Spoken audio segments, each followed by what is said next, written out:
Welcome welcome back to my YouTube channel Khushi vlogs. So ಇವತ್ತಿನ ವ್ಲಾಗ್ನಲ್ಲಿ ಸ್ವಲ್ಪ ಬ್ಲೌಸ್ ಪ್ಯಾಟರ್ನ್ ಸ್ಟಿಚ್ ಮಾಡಿಸಿದ್ದೆ. ಸೊ ಅದನ್ನ ಶೇರ್ ಮಾಡೋಣ ಅಂತ ಹೇಳಿ ಈ ವ್ಲಾಗ್ನ ಸ್ಟಾರ್ಟ್ ಮಾಡ್ತಾ ಇದ್ದೀನಿ. ಅದ್ರ ಜೊತೆಗೆ ಸ್ವಲ್ಪ ತೋಟಕ್ಕೆಲ್ಲ ಹೋಗಿದ್ವಿ ಆ್ಯಂಡ್ ಸ್ವಲ್ಪ ಕ್ಲೀನಿಂಗ್ ಕೆಲಸ, ಆರ್ಗನೈಸಿಂಗ್ ಇದನ್ನೆಲ್ಲ ನಿಮ್ಮ ಜೊತೆ ಶೇರ್ ಮಾಡೋಣ ಅಂತ ಹೇಳಿ ಈ ವ್ಲಾಗ್ ಸ್ಟಾರ್ಟ್ ಮಾಡಿದೆ. ಸೊ ಯಾರಾದರೂ ನನ್ನ ಚಾನಲ್ನ ಹೊಸ್ದಾಗಿ ಅಂದರೆ ವೀಡಿಯೋನ ಹೊಸ್ದಾಗಿ ನೋಡ್ತಾ ಇದ್ದರೆ subscribe to my YouTube channel Khushi vlogs. So ನಾನು ಹೇಳಿದ್ನಲ್ಲ ಪ್ಯಾಟರ್ನ್ಸ್ ತೋರಿಸ್ತೀನಿ ಅಂತ ಹೇಳಿಬಿಟ್ಟು. ಸೊ ಒಂದು normal Mysuru silk sari, crepe silk, and ಇನ್ನೊಂದು ಬಂದುಬಿಟ್ಟು ಫ್ಯಾನ್ಸಿ ಸ್ಯಾರಿ ಥರದ್ದು, ಪಾರ್ಟಿವೇರ್ ಸ್ಯಾರಿ ಥರ. ಸೊ ಎರಡು ಸ್ಟಿಚ್ ಮಾಡಿಸಿದ್ದೆ, ತೋರಿಸೋಣ ಅಂತ ಹೇಳಿ ತೋರಿಸ್ತಾ ಇದ್ದೀನಿ. ಸೊ ಇದು ರಾಯಲ್ ಬ್ಲೂ ಕಲರ್ನಲ್ಲಿ ಮಾಡ್ತಿದ್ದು. ಈ ಥರ ಹಿಂದೆ ಪೂರ್ತಿ ಕವರ್ ಮಾಡಿಸಿದ್ದೀನಿ, ಅಂದರೆ ಡೀಪ್ ಏನೂ ಇಲ್ಲ, ಪೂರ್ತಿ ನೆಕ್ ಕವರ್ ಆಗಿದೆ. ಸೊ ಅದಕ್ಕೆ ಹಿಂದೆ ಈ ರೀತಿ ಒಂದು ಪ್ಯಾಚ್ ವರ್ಕ್ ಮಾಡಿಸಿದ್ದೀನಿ, ಅಂದರೆ ಬಾರ್ಡರ್ನಲ್ಲಿ ಏನು ಬರುತ್ತಲ್ಲ ಅದನ್ನು ಕಟ್ ಮಾಡಿಸಿ ಅಲ್ಲಿಗೆ ಹಾಕ್ಸಿದ್ದೀನಿ. ಆ್ಯಂಡ್ ಫ್ರಂಟ್ ಬಂದು ಈ ರೀತಿ ಸ್ವಲ್ಪ ಪ್ರಿನ್ಸಸ್ ಕಟ್ ಥರ ಇದೆ ಇಲ್ಲಿ ನೆಕ್ಕಲ್ಲಿ. ಆ್ಯಂಡ್ ಅದಕ್ಕೆ ನಾರ್ಮಲ್ ಅದೇ ರೀತಿಯೇ ಬಾರ್ಡರ್ ಡಿಸೈನ ಕಟ್ ಮಾಡಿಸಿ ಆ ಕಡೆ ಈ ಕಡೆ ಎರಡು ಕೂಡ ಥರ ಲೈನ್ಸ್ ಥರ ಹಾಕ್ಸಿದ್ದೀನಿ. ಸೊ ಅದು ಕಾಲರ್ ಥರ ಕಾಣುತ್ತೆ. ಆ್ಯಂಡ್ ಹಿಂದೆ ಪೂರ್ತಿ ಕವರ್ ಆಗಿದೆ, ಅದೇ ಹೈಲೈಟ್ ಈ ಬ್ಲೌಸ್ನಲ್ಲಿ. ಸೊ ಬೇರೆ ಸ್ಯಾರೀಸ್ಗಿಂತ ಇದು ಮೈಸೂರು ಸಿಲ್ಕಿಗೆ ಈ ರೀತಿ ಮಾಡಿಸಿದ್ರೇ ಚೆನ್ನಾಗಿ ಕಾಣುತ್ತೆ. ಸೊ ವರ್ಕ್ ಮಾಡಿಸೋದ್ಕಿಂತ ಇದೇ ರೀತಿ ಪ್ಯಾಟ್ರನ್ ವೈಸ್ ಸ್ಟಿಚ್ ಮಾಡಿಸಿದ್ರೆ ತುಂಬ ಚೆನ್ನಾಗಿ ಕಾಣುತ್ತೆ ಅಂತ ಹೇಳಿಬಿಟ್ಟು ನಾನು ಈ ರೀತಿ ಸ್ಟಿಚ್ ಮಾಡಿಸಿದ್ದೀನಿ. ಸೊ ಇದಕ್ಕೆ ಪ್ಯಾಡ್ಸ್ ಆ ರೀತಿ ಏನೂ ಹಾಕ್ಸಿಲ್ಲ, ಬಿಕಾಸ್ ನಾನು ಯಾವುದಕ್ಕೂ ಆ ರೀತಿ ಹಾಕಿ ಸ್ಟಿಚ್ ಮಾಡಿಸೋದಿಲ್ಲ, ಬರೀ ಸಿಲ್ಕ್ ಸ್ಯಾರೀಸಿಗೆ ಮಾತ್ರ ಹಾಕ್ಸ್ತೀನಿ. ಆ್ಯಂಡ್ ಹಾಗೆ ಪ್ಲೇನ್ ಸ್ಟಿಚ್ ಮಾಡಿಸಿದ್ದು ಈ ರೀತಿ ಪ್ಯಾಟ್ರನ್ ವೈಸ್ ಸ್ಟಿಚ್ ಮಾಡಿಸ್ಕೊಂಡಿದ್ದೀನಿ. ಆ್ಯಂಡ್ ಈ ರೀತಿ ಇನ್ನೊಂದು ಬ್ಲೌಸ್ ಕೂಡ ಮಾಡಿಸಿದ್ದೆ, ಬಟ್ ಅದಕ್ಕೆ ಈ ರೀತಿ ಹಿಂದೆ ಪ್ಯಾಚ್ ಹಾಕ್ಸಿರಲಿಲ್ಲ. ಸೊ ಇದಕ್ಕೆ ಈ ಥರ ಮಾಡಿಸೋಣ ಅಂತ ಹೇಳಿ ಇದೊಂದನ್ನು ಹಂಗೆ ಸ್ಟಿಚ್ ಮಾಡಿಸ್ಕೊಂಡೆ. ಆ್ಯಂಡ್ ಸೆಕೆಂಡ್ ಒನ್ ಬಂದುಬಿಟ್ಟು ಈ ಫ್ಯಾನ್ಸಿ ಸ್ಯಾರಿ. ಸೊ ಇದಕ್ಕೇನು ಜಾಸ್ತಿ ಏನು ಮಾಡಿಲ್ಲ. ಇದು ಏನಂದರೆ ಟ್ಯಾಸಲ್ಸ್ ಹಾಕ್ಸಿದ್ದೀನಿ 3 ಸ್ಟೆಪ್ ಬರೋ ಥರ, ಬಿಕಾಸ್ ಫ್ಯಾನ್ಸಿ ಸ್ಯಾರಿ ಅಲ್ವಾ ಚೆನ್ನಾಗಿ ಕಾಣುತ್ತೆ ಅಂತ ಹೇಳಿ. ಈ ಬ್ಲೌಸ್ ಏನಿದೆ ಅಲ್ಲ ಸೇಮ್ ಅದೇ ರೀತಿ ಇದೆ ಸ್ಯಾರಿ ಕೂಡ. ಬಾರ್ಡರ್ಗೆ ಆ ರೀತಿ ಸ್ಟೋನ್ ವರ್ಕ್ ಡಿಸೈನ್ ಬಂದಿದೆ. ಸೊ ಇದು ಬ್ಲೌಸ್ನಲ್ಲೇ ಬಂದಿದ್ದು, ನಾನೇನು ಎಕ್ಸ್ಟ್ರಾ ಹಾಕ್ಸಿಲ್ಲ, ಅಂದರೆ ಸ್ಯಾರಿನಲ್ಲೇ ಬಂದಿದ್ದು. ಆಲ್ ಓವರ್ ಸ್ಯಾರಿ ಬಾರ್ಡರ್ನಲ್ಲಿ ಅದೇ ಥರ ಇದೆ, ಪ್ಲೈನ್ ಸ್ಯಾರಿ ಇದು. ಪೂರ್ತಿ ರೇಟ್ ಅದಕ್ಕೆ ಈ ರೀತಿ ಕಾಪರ್ ಸ್ಟೋನ್ ವರ್ಕ್ ಮಾಡಿದ್ದಾರೆ. ಹತ್ರದಿಂದ ತೋರಿಸ್ತೀನಿ. ಇದಕ್ಕೆ ಕಾಲರ್ನ ಪ್ರಿನ್ಸಸ್ ಕಟ್ ಥರ ಕಟ್ ಮಾಡಿಸಿ ಹಾಕ್ಸಿದ್ದೀನಿ. ಆ್ಯಂಡ್ ಸ್ಲೀವ್ ಏನು ಮಾಡಿಸಿಲ್ಲ, ಅದರಲ್ಲೇ ಡಿಸೈನ್ ಬಂದಿತ್ತಲ್ಲ ಅದೊಂದನ್ನು ಮಾಡಿಸ್ಕೊಂಡಿದ್ದೀನಿ. ಆ್ಯಂಡ್ ಅದೇನು ಟ್ಯಾಸಲ್ಸ್ ಇದೆಯಲ್ಲ ಅದೊಂದೇ ಎಕ್ಸ್ಟ್ರಾ ಇದರಲ್ಲಿ ಮಾಡಿಸಿದ್ದು. ಇದಕ್ಕೂ ಅದೇ ರೀತಿ ಏನು ಪ್ಯಾಡೆಡ್ ಆ ರೀತಿ ಏನು ಸ್ಟಿಚ್ ಮಾಡಿಸಿಲ್ಲ, ಬಿಕಾಸ್ ಅದೇ ರೀತಿ ಇನ್ನರ್ ವೇರ್ಸ್ನ ನೀವು ಯೂಸ್ ಮಾಡಿಕೊಂಡ್ರೆ ಸಾಕಾಗುತ್ತೆ. ನೀವು ಮುಂದೆ ನೆಕ್ ಡಿಸೈನ್ ನೋಡ್ತಿರ್ಬೋದು, ಸೇಮ್ ಅದೇ ರೀತಿ ಪ್ರಿನ್ಸಸ್ ಕಟ್ ಥರನೇ ಮಾಡ್ತಿದ್ದೀನಿ. ಆ್ಯಂಡ್ ಹಿಂದೆ ಯಾವ ರೀತಿ ಇದೆ ಅಂತ ಹೇಳಿದ್ರೆ ಸ್ವಲ್ಪ ವಿ ನೆಕ್ ಥರ ವಿ ಶೇಪ್ ಮಾಡಿಸ್ಬಿಟ್ಟು ಸ್ವಲ್ಪ ಡೀಪ್ ಇಡ್ತಿದ್ದೀನಿ ಅಷ್ಟೇ, ಜಾಸ್ತಿ ಏನು ಮಾಡಿಸಿಲ್ಲ. ಸೊ 2 ಬ್ಲೌಸ್ನ ಸ್ಟಿಚ್ ಮಾಡಿಸಿದ್ದೆ. ಆ್ಯಂಡ್ ನೆಕ್ಸ್ಟ್ ಇನ್ನೂ 1-2 ಸ್ಟಿಚ್ ಮಾಡಿಸಿದ್ದೀನಿ. ಅವು ಪ್ಯಾಟರ್ನ್ಸ್ ತುಂಬ ಚೆನ್ನಾಗಿದ್ದಾವೆ, ಅಂದರೆ ಪೋಲ್ಕಿ ಬಾಲ್ಸ್ ಬರುತ್ತಲ್ಲ ಅದನ್ನೆಲ್ಲ ಹಾಕಿಸಿ ಮಾಡಿಸಿರೋದು.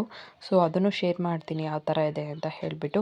ನಿಮಗೆ ಈ ರೀತಿ ವೀಡಿಯೋಸ್ ಬೇಕಂದರೆ ಕಾಮೆಂಟ್ ಮಾಡಿ, ಯಾವ ರೀತಿ ವೀಡಿಯೋಸ್ ಬೇಕು ಅಂತ ಹೇಳಿಬಿಟ್ಟು. ಸೊ ಶೇರ್ ಮಾಡಬೇಕು ಅನ್ನಿಸ್ತು, ಅದರಿಂದ ಈ ಬ್ಲೌಸ್ ಪ್ಯಾಟರ್ನ್ಸ್ನ ಶೇರ್ ಮಾಡಿದೆ, ನಿಮ್ಗೆ ಯೂಸ್ಫುಲ್ ಆಗುತ್ತೆ ಅಂತ ಹೇಳಿ. ಆ್ಯಂಡ್ ಅದನ್ನೆಲ್ಲ ವೀಡಿಯೋ ಶೂಟ್ ಮಾಡಿದ್ದಾದಮೇಲೆ ಕೇಕ್ ತೊಗೊಂಡು ಬಂದಿದ್ದರು. ಸೊ ಕೇಕ್ ತಿನ್ನೋಣ ಅಂತ ಹೇಳಿ ಬಂದೆ.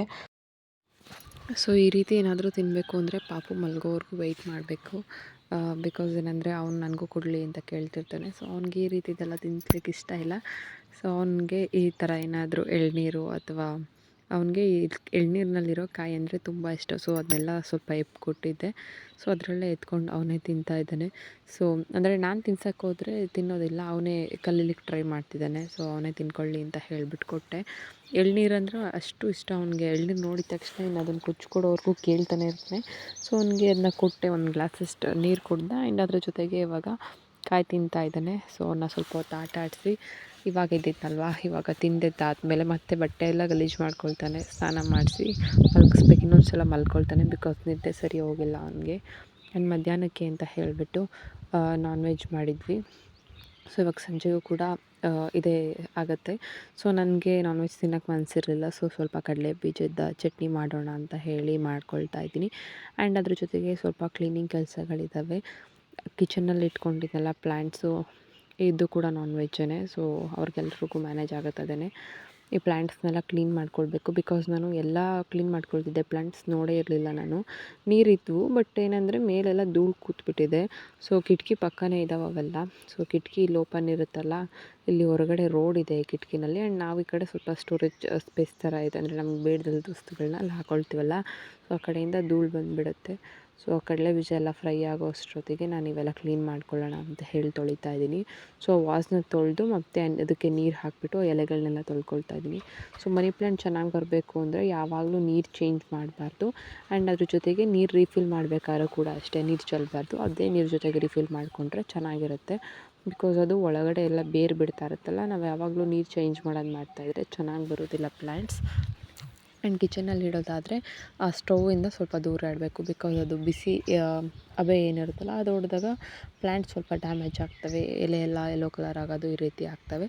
ಸೊ ಸ್ವಲ್ಪ ದೂರ ಇಟ್ಕೊಂಡ್ರೆ ಚೆನ್ನಾಗಿ ಬರ್ತವೆ ಅಂತ ಹೇಳಿ ನಾನು ಕಿಟಕಿ ಹತ್ರ, ಅಲ್ಲಿ ಗಾಳಿ ಬೆಳಕು ಎರಡು ಬರುತ್ತೆ. ಆ್ಯಂಡ್ ಸ್ಟೌವ್ದು ಏನು ಅದಕ್ಕೆ ಎಫೆಕ್ಟ್ ಆಗೋಲ್ಲ ಅಂತ ಹೇಳಿಬಿಟ್ಟು ಆ ಕಡೆ ಇಟ್ಕೊಳ್ತೀನಿ ನಾನು. ತೊಳೆದಿದ್ದೆಲ್ಲ ಆಯಿತು. ಆ್ಯಂಡ್ ಇವಾಗ ಅಲ್ಲೂ ಸ್ವಲ್ಪ ಕಿಟಕಿ ಎಲ್ಲ ಒರೆಸಿಟ್ಕೊಂಡು ಅಲ್ಲಿ ಇಟ್ಕೊಳ್ತಾ ಇದ್ದೀನಿ. ಚೆನ್ನಾಗಿ ಬರ್ತಾಯಿದ್ದಾವೆ ಪ್ಲ್ಯಾಂಟ್ಸ್ ಅಂತೂ. ಸೊ ಒಂದು ಸ್ವಲ್ಪ ಕಟ್ ಮಾಡಿದ್ರೆ ಇನ್ನೂ ಮೇಲ್ಗಡೆ ಎಲ್ಲ ಚಿಗುರುತ್ತಂಗೆ ಬಂದು ಚೆನ್ನಾಗಿ ಬರ್ತವೆ. ಹೊರಗಡೆನೂ ಕೂಡ ಇತ್ತು, ಬಟ್ ಹೊರಗಡೆ ಏನಂದರೆ ರೋಡ್ನಲ್ಲಿ ಹಸು ಎಲ್ಲ ಓಡಾಡ್ತಾವಲ್ಲ, ಸೊ ಯಾವಾಗಲೂ ಬಂದು ಬಾಯಿ ಹಾಕಿ ಅಷ್ಟು ಚೆನ್ನಾಗಿಲ್ಲ, ಹೊರಗಡೆ ಎಲ್ಲ ಹೋಗ್ಬಿಟ್ಟಿದೆ ಪ್ಲ್ಯಾಂಟ್ಸ್. ಇಲ್ಲಿರೋ ಚೆನ್ನಾಗಿ ಬರ್ತಾಯಿದ್ದಾವೆ. ಆ್ಯಂಡ್ ಇನ್ನೂ ಸ್ವಲ್ಪ ಹಾಕಬೇಕು ಈ ರೀತಿ ಕಟ್ಟಿಂಗ್ಸ್ ಎಲ್ಲಾದರೂ ತೊಗೊಂಡು ಬಂದು ಅಂತ ಅಂದ್ಕೊಂಡಿದ್ದೀನಿ. ನೆಲಕ್ಕೆ ಹಾಕೋದಕ್ಕಿಂತ ಈ ರೀತಿ ಫಸ್ಟ್ ನೀರಿಗೆ ಹಾಕಿ ಆಮೇಲೆ ನೆಲಕ್ಕೆ ಹಾಕಿದ್ರೆ ಇನ್ನೂ ಚೆನ್ನಾಗಿ ಬರ್ತವೆ. ಆ್ಯಂಡ್ ಹೊರಗಡೆ ಒಂದು ಪಾಟಲ್ಲಿ ಹಾಕಿದ್ದೀನಿ, ಅದು ಚೆನ್ನಾಗಿ ಬರುತ್ತೆ ನೋಡಿ. ಈ ಥರ ಇಲ್ಲ ಹೊರಗಡೆ ರೋಡ್ ಇದೆ, ಅದರಿಂದ ಗಾಡಿ ಓಡಾಡಿದಾಗೆಲ್ಲ ಸ್ವಲ್ಪ ಧೂಳು ಬರೋದು ಈ ರೀತಿ ಆಗುತ್ತೆ. ಸೊ ಬೇಗ ಗಲೀಜಾಗಿಬಿಡುತ್ತೆ. ಆ್ಯಂಡ್ ನಾನು ಅದನ್ನು ಕ್ಲೀನ್ ಮಾಡೋ ಅಷ್ಟರಲ್ಲಿ ಇಲ್ಲಿ ಚಟ್ನಿಗೆ ಅಂತ ಇಟ್ಟಿದ್ದು ಸ್ವಲ್ಪ ಜಾಸ್ತಿ ಸೀದು ಬಿಡ್ತಿದ್ದು. ಸೊ ತೋಟಕ್ಕೆ ಹೋಗೋಣ ಅಂತ ಅಂದ್ಕೊಂಡಿದ್ದೀನಿ. ಸೊ ತೋಟದ ಹತ್ರ ಬಂದ್ವಿ ಇವಾಗ. ತೋಟದ ಮನೆಯಲ್ಲಿ ಒಂದು ಚಿಕ್ಕದು ಮೇಕೆ ಮರಿ ತೊಗೊಂಡು ಬಂದಿದ್ವಿ ನಾವು. ಸೊ ಅದಕ್ಕೇನಂದರೆ ಇನ್ನೂ ಚಿಕ್ಕ ಮರಿ ಅಲ್ವಾ, ಅದು ಮೇವೇನೂ ತಿನ್ನೋದಿಲ್ಲ. ಸೊ ಫೀಡಿಂಗ್ ಬಾಟಲ್ನಲ್ಲಿ ಅದಕ್ಕೆ ಹಾಲು ಹಾಕಬೇಕಿತ್ತು. ಸೊ ಇವತ್ತು ನಮ್ಮ ಮನೇಲಿ ಯಾರೂ ಬಂದಿರಲಿಲ್ಲ, ನಾನು ನನ್ನ ಹಸ್ಬೆಂಡ್ ಇಬ್ಬರು ಬಂದುಬಿಟ್ಟು ಅದಕ್ಕೆ ಹಾಲು ಕೊಡೋಣ ಅಂತ ಹೇಳ್ಬಿಟ್ಟು ಬಂದೆ. ಮನೆಯಲ್ಲಿ ಎಮ್ಮೆ ಇದೆಯಲ್ಲ, ಅದ್ರದ್ದು ಹಾಲು ತೊಗೊಂಡು ಬಂದುಬಿಟ್ಟು ಇದಕ್ಕೆ ಹಾಕೋದಷ್ಟೇ. ಸೊ ಅದಕ್ಕೆ ಫೀಡಿಂಗ್ ಬಾಟಲ್ಗೆ ಎಷ್ಟು ನೀಟಾಗಿ ಕುಡಿಯುತ್ತೆ ಅಂದರೆ, ನನಗೆ ನನ್ನ ಮಗನಿಗೆ ಫೀಡಿಂಗ್ ಬಾಟಲ್ಗೆ ಹಾಲು ಹಾಕಿ ಕುಡಿಸಿದ ಫೀಲ್ ಬರ್ತಾಯಿದೆ ಅದಕ್ಕೆ ಹಾಲು ಕೊಡ್ತಾಯಿದ್ರೆ. ಸೊ ಫೀಡಿಂಗ್ ಬಾಟಲ್ಗೆ ಇಟ್ಕೊಂಡು ಹಂಗೆ ಕೊಟ್ಟರೆ ಅಷ್ಟು ಚೆನ್ನಾಗಿ ತಗೊಳ್ತಾ ಇತ್ತದು. ಆ್ಯಂಡ್ ಇನ್ನೂ ಒಂದು ನಾಯಿ ಮರಿ ಇದೆ, ಅದಕ್ಕೆ ಊಟ ಕೊಡಬೇಕು. ಆ್ಯಂಡ್ ಚಿಕನ್ ಸಾಂಬಾರು ತೊಗೊಂಡು ಬಂದಿದ್ದೀನಿ ಅದಕ್ಕೆ ಅಂತ ಹೇಳಿ. ಆ್ಯಂಡ್ ಇನ್ನೂ ಒಳಗಡೆ 2 ಕ್ಯಾಟ್ ಇದ್ದಾವೆ, ಅಂದರೆ ಬೆಕ್ಕಿನ ಮರಿಗಳಿದ್ದಾವೆ. ಅವಕ್ಕೆ ಹಾಲು ಮತ್ತು ಅನ್ನ ಕೊಡಬೇಕು. ಚಿಕ್ಕೆಲ್ಲ ಪೆಟ್ಸ್ಗೆಲ್ಲ ಮೇವು ಕೊಟ್ಬಿಟ್ಟು ಹೋಗೋದಷ್ಟೇ, ಅಂದರೆ ಊಟ ಕೊಟ್ಬಿಟ್ಟು. ಹೇಳಿದರು ಮನೆಯಲ್ಲಿ ಅದಕ್ಕೆ ಅರ್ಧ ಬಾಟಲ್ ಮಾತ್ರ ಕೊಡಿ, ಹಾಲನ್ನ ಜಾಸ್ತಿ ಕೊಡಬೇಡಿ ಅಂತ ಹೇಳಿ. ಸೊ ಅದಕ್ಕೆ ಹಾಫ್ ಬಾಟಲ್ ಹಾಲು ಕೊಟ್ಬಿಟ್ಟು ಅದನ್ನು ಒಳಗಡೆ ಮನೆ ಒಳಗಡೆ ಬಿಟ್ಬಿಟ್ಟು ಬಂದೆ. ಆ್ಯಂಡ್ ಹೊರಗಡೆ ಇನ್ನೊಂದು ಪೆಟ್ಟಿದೆ, ಇದಕ್ಕೆ ಇವಾಗ ಸ್ವಲ್ಪ ನಾನ್ ವೆಜ್ ತಂದಿದ್ನಲ್ಲ, ಸಾಂಬಾರು ಮಿಕ್ಸ್ ಮಾಡಿಬಿಟ್ಟು ಸ್ವಲ್ಪ ರೈಸ್ ಹಾಕಿ ಹೋಗ್ತೀನಿ. ತುಂಬ ದಿನ ಆಗಿತ್ತು ಇಲ್ಲಿ ಬಂದು, ಸೊ ಬಂದಿರಲಿಲ್ವಲ್ಲ, ಅದರಿಂದ ಇವಾಗ ಬಂದಿದ್ದೀನಿ ಅಂತ ಹೇಳಿಬಿಟ್ಟು ಮೇಲೆ ನೆಗೆಯೋದು ಆ್ಯಂಡ್ ಕಾಲೆಲ್ಲ ನೆಕ್ತಾವಲ್ಲ ನಾಯಿ ಮರಿಗಳು, ಹಂಗೆ ಮಾಡ್ತಾಯಿದ್ದೆ. ತುಂಬ ಬಿಸಿಲಿದೆ. ಇನ್ನೊಂದು ಸ್ವಲ್ಪ ಹೊತ್ತು ಇಳಿದ್ಬಿಟ್ಟು ಮನೆಗೆ ಹೋಗಬೇಕು. ಪಾಪು ಮನೆಯಲ್ಲೇ ಇದ್ದಾನೆ. ಆ್ಯಂಡ್ ಸ್ವಲ್ಪ ತೋಟದ ಹತ್ರ ಹೋಗಿ ಬರೋಣ ಅಂತ ಹೇಳ್ಬಿಟ್ಟು ಬರ್ತಾಯಿದ್ದೆ. ತೋಟದ ಮನೆಯಿಂದ ಕೆಳಗಡೆ ಬಂದರೆ ತೋಟ ಇದೆ, ಸೊ ಅಲ್ಲಿ ಹೋಗೋಣ ಅಂತ ಹೇಳಿ ಹೋಗ್ತಾ ಇದ್ದೀವಿ. ಸೊ ಯಾವಾಗಲೂ ಮನೇಲೇ ಇದ್ದರೆ ಬೇಜಾರಾಗುತ್ತೆ ಅಂತ ಹೇಳಿಬಿಟ್ಟು ಈ ರೀತಿ 3 ಡೇಸ್ ಒನ್ಸ್ ಹಿಂಗೆ ಸುಮ್ಮನೆ ಬಂದು ಓಡಾಡಿಕೊಂಡು ಇಲ್ಲಿ ಪೆಟ್ಸ್ ಎಲ್ಲ ಇರ್ತಾವಲ್ಲ ನೋಡ್ಕೊಂಡು ಹೋಗೋದು. ಆ್ಯಂಡ್ ಇನ್ನೊಂದು ತೋಟದಲ್ಲಿ ಹೋದರೆ ಅಲ್ಲಿ ಏನೂ ಇಲ್ಲ, ಇಲ್ಲಿ ಅಂದರೆ ಮನೆ ಇದೆಲ್ಲ, ಸೊ ಇಲ್ಲಿ ಸ್ವಲ್ಪ ಪೆಟ್ಸ್ ಎಲ್ಲ ಸಾಕೊಂಡಿದ್ದೀವಿ. ಸೊ ಮನೆಗೆ ಬಂದಿದ್ದಾದಮೇಲೆ ಬೆಳಗ್ಗೆ ಬಟ್ಟೆ ವಾಶ್ ಮಾಡಿದ್ದೆ, ಅವನ್ನೆಲ್ಲ ಎತ್ತಿಡೋಣ ಅಂತ ಹೇಳಿಬಿಟ್ಟು ಮಡಚಿಡ್ತಾ ಇದ್ದೀನಿ. ಸೊ ಫೋನ್ನ ಕೆಳಗೆ ಇಟ್ಟಿದ್ನಲ್ಲ, ಪಾಪು ವೀಡಿಯೋ ಕಾಲ್ ಅಂತ ಅಂದ್ಕೊಂಡ್ಬಿಟ್ಟು ಬಂದು ಅಲ್ಲೇ ನೋಡ್ತಾ ಇದ್ದಾನೆ.